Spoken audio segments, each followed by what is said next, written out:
So at the end of 2019, I made the jump from being a very long time Android user to an iPhone user when the iPhone 11 Pro Max came out.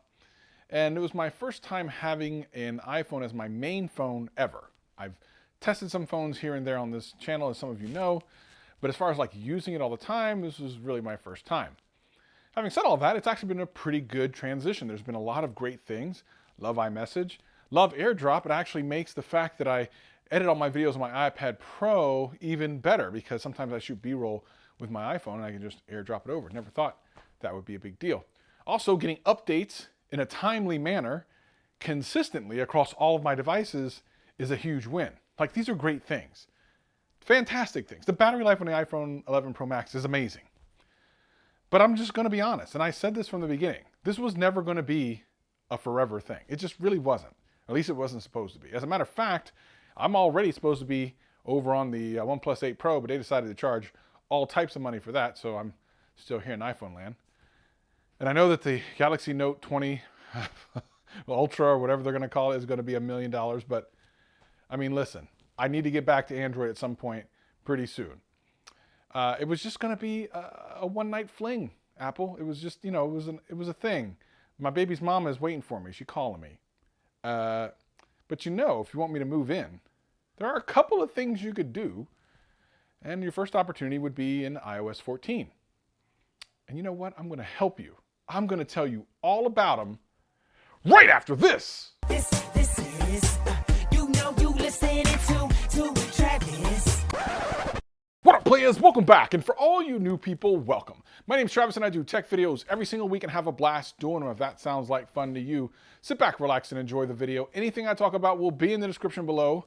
But for now, let's just get into the video. So I've been pretty happy with my iPhone 11 Pro Max, and I've talked about that quite a bit here on the channel. But I've also talked about just as long that I'm waiting to go back to Android. I just really have been. And you know, if it's not the Galaxy Note 20 something or other, then it may very well be the next version of Fold or something like that. There's just so many different options and really cool phones on the Android side that as a tech head, I like to be able to, you know, change it up a little bit. And while I have definitely sung the praises of my iPhone 11 Pro Max, it's a great phone. The reality is, like I said, I like certain things about Android that iOS doesn't give me. And if Apple gave me these things, I might consider sticking around. Now, let me be clear. iOS 14 is about to be announced very soon. Very likely, none of the things I'm about to talk about are going to be on that list. And very likely, none of the things I'm about to talk about are going to be on iOS 15 either. Which means the handwriting's on the wall. I'm probably going back to Android. But might as well tell them anyway what I would like to see. Let's start off with one of the easiest ones, because to be honest, it kind of is weird that Apple hasn't already implemented this on the iPhone 11 Pro Max, and that is always on display. Now, if you come from an Android phone, you know always on display is super helpful and super useful, and with an AMOLED display like the high-end iPhone 11s, and apparently all the 12s are going to have, there's very little reason not to do it. Now, my guess is Apple only doesn't do it because they're worried about battery drain. But if you've read any of the reviews of these phones, the battery's not a problem on them. And assuming that they've learned from all the things they did with the iPhone 11 and move it into the 12, you would think that battery life would not be a problem moving forward either. So the little bit of sippage that the iPhone would use having an always on display, which by the way is on their newest Apple Watch, I think they can maybe pull it off on an actual phone. On a watch that has a much lower capacity battery, I mean, they did it there, and they did it by making the screen refresh only one time a second, 1 hertz. I mean, can't you do that here? And for notifications, it's just so nice to be able to have it screen up on my screen and know that what kind of notifications I already have. With no notification light and the fact that for the most part the screen is off, if I happen to not be looking at my phone and the screen is off, I don't want to miss notifications, especially if they're important. There's no real way to know. No notification light unless I go over and touch the screen. And nowadays, I try not to touch my screen unless my hands are completely clean. So it's more of a sanitary thing nowadays than anything. This next one's a little bit harder because I know that most people who use iOS feel me on this, and that is true multitasking. I must have talked about this a billion times before, and you know what? I'll leave a link in the description for one of those videos as to why, you know, while it's nice to have an iPhone, there are some things you need to pay attention to. And having true multitasking is one of them. Now, you could argue that the iPhones don't have a lot of RAM, so it's going to be a little bit harder. But the reason why they don't have a lot of RAM is because they don't really need it. iOS is so optimized that they're using the available RAM and doing some pretty incredible things, but multitasking isn't one of them.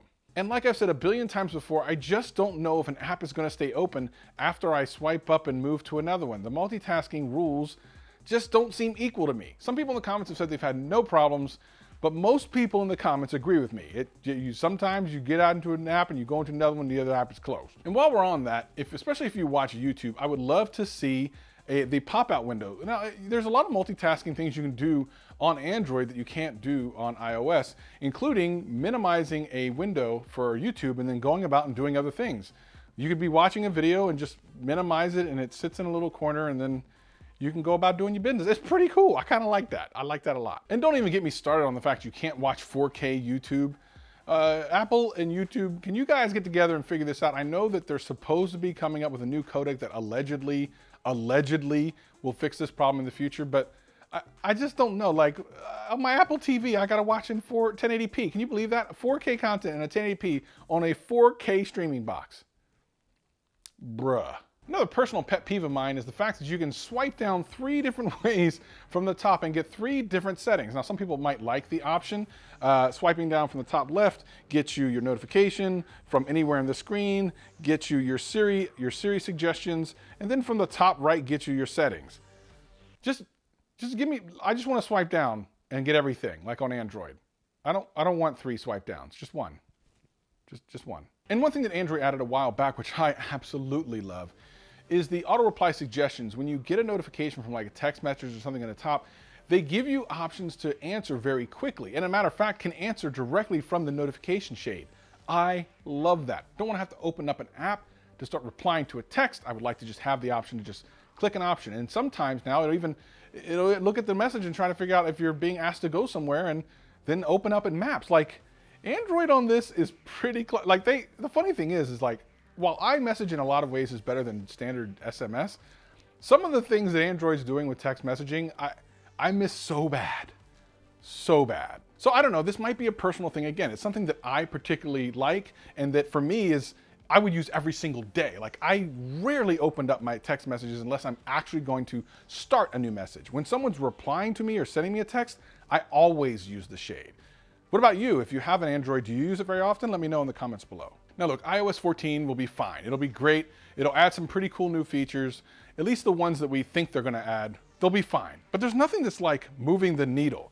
Unless Apple is keeping this super secret and something super amazing is coming, which there's no indications of, this is gonna be kind of boring. Like the best thing about iOS 14 isn't even necessarily about a feature it's going to add. The best thing about it is that apparently they're gonna support the same phones as iOS 13, which means all the way back to the iPhone 6S. This is one place where Apple is absolutely stomping all over Android. When the iPhone 6S came out, are any phones from that era still supported by the current version of Android 10? Are any of those phones that you haven't side-loaded or rooted or something like that, any of those phones getting Android 10? I don't think so. And listen, the update thing is real. Some of you say you don't care. I bet you'll care when that malware gets up in your phone and leaks all your Tinder pictures to your entire relatives on your Facebook. I bet you'll care then. But that's just me. I mean, those are the things that if iOS 14 added or if Apple added it all, I might not leave. But we know that's not happening. So I just got to figure out which Android phone I'm going to. If you have some suggestions, leave me a comment below. I'd love to see what you have to say. Also, I want to tell you that it's not all gloom and doom, but if you're thinking about going to iOS, I do have a video about it, made it not that long ago. It's right here. Make sure you check it out. It's actually a pretty good video. Hope to see you again real soon. Peace and love.